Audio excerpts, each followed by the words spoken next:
Welcome to a Mayanot moment. Parashat Yitro portrays the strength of the Jewish woman. This parsha is really the climax because the Jewish people have already experienced Yetziat Mitzrayim in Parashat Bo, Kriyat Yamsuf, the splitting of the sea in Parashat V'Shalach, and finally, in this week's parsha, they are standing at the foot of Har Sinai, ready to receive the Torah.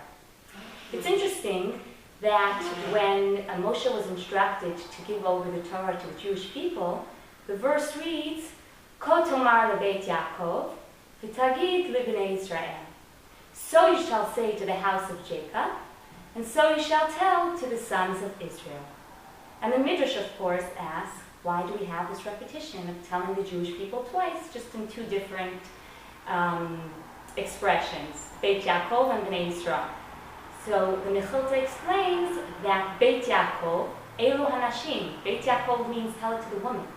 And the second half of the verse, the Tagid Bnei Yisrael, is referring to the men. After you teach the Torah to the woman, then you shall teach it to the men. So of course the Midrash Rabbah wonders why were the women given the Torah first, by none other than Moshe Rabbeinu. So two answers are given. The first is that women are zrizot lemitzvot, which means that we rush to do mitzvot. We are excited to do mitzvot. The example given is when the Jewish people were donating to the Mishkan, to the tabernacle, it says, Vayavohu hanashim al hanashim. The men came after the women to donate their jewelry. This rizut, this excitement and rushing to do mitzvot earns us this privilege of receiving the Torah first. The second answer in the Midrash is that the women were given the Torah first because the women are the akeret habayit, which means the foundation of the home.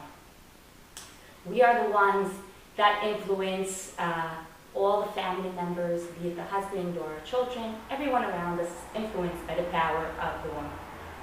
So I just want to connect this powerful message of the strength of the Jewish woman, which we learn from the fact that they were actually given the Torah first, to the yard site of Rebetzin which is coming up in just a week on the 22nd of Shvat.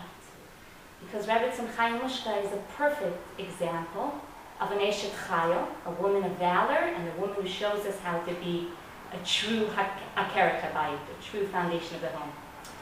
So here's one story that I'll share with you. The Rebbe worried very much about the health and well-being of the Rebetzin and therefore instructed Rabbi Chesed Halberstam to take the Rebetzin on a daily excursion to a park in Long Island. One day, on their way to this park, they noticed that the roads were blocked and there was a detour sign. They had to take a different route to go to the park in Long Island. And as they were driving on this other route, they noticed an interesting scene. There was a woman standing outside her home with her furniture being moved out. And they passed by, and the Rebetzin asked Chassid Halberstam if he minds just turning around and finding out what is going on. So Rabbi Chassid Halberstam did as Rebetzin Chaim Mishka instructed, and told her that actually this is a Russian woman who immigrated to the States, hadn't paid her rent in several months, and she was being evicted from her apartment. The marshal was kicking her out with all of her furniture. So Rebetzin Chaim Mishka asked, please find out how much money this woman owes. And Rabbi Chassid Halberstam returns and says it's several $1,000s that she owes in debt. Without hesitation, Rebetzin Chaim Mishka took her checkbook out of her purse and she wrote out a check for the full amount for this woman who she had never met before. And she instructed Rabbi Chesed Halberstam to please give the check anonymously, and they quickly sped off to the park. When they were at the park, Rabbi Chesed Halberstam couldn't hold himself in, and he asked the Rebetzin, I just don't understand. You never met this woman. You don't know anything about her, and this is such a large sum of money. Of course, this is going back many years as well. How could you just write a check on the spot like that? So Rebetzin Chaim Mishka answered. She said, this I learned from my father, the previous Rebbe, Rabbi Yosef Yitzchak.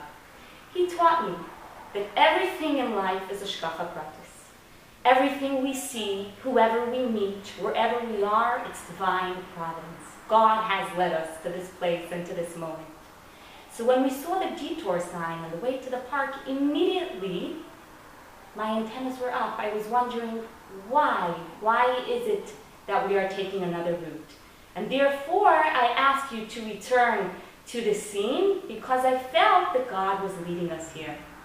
And therefore, there was no reason for me to hesitate or have second thoughts, but I understood that the reason that I saw this woman in distress means that I was a messenger to help her.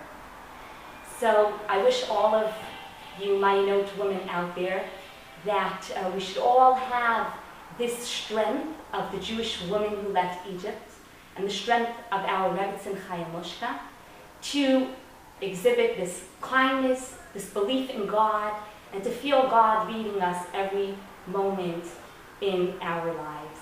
And not to forget that it will be this Kuk Nashim Tzidkaniyot. It will be in the merit of the righteous woman that will be redeemed from this guilt. Good Shabbos.